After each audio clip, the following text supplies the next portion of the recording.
Possibili scenari si contendono le nostre vite mentre noi le stiamo lì a guardare. È chiaro che all'origine del mondo chi progettò la ruota in fondo ci sapeva fare. Ma in prospettiva il tempo che è passato ci mortifica perché l'uomo non viaggia in astronave. Dalle ultime ricerche di mercato si evince che la gioia è ancora tutta da inventare. E poi succede che ci sentiamo bene senza nessun perché. E poi succede che stiamo bene insieme senza nessun perché.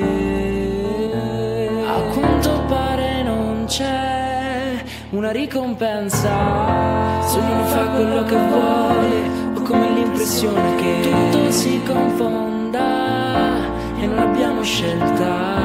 Facciamo come fa il Giappone, ho avuto una visione,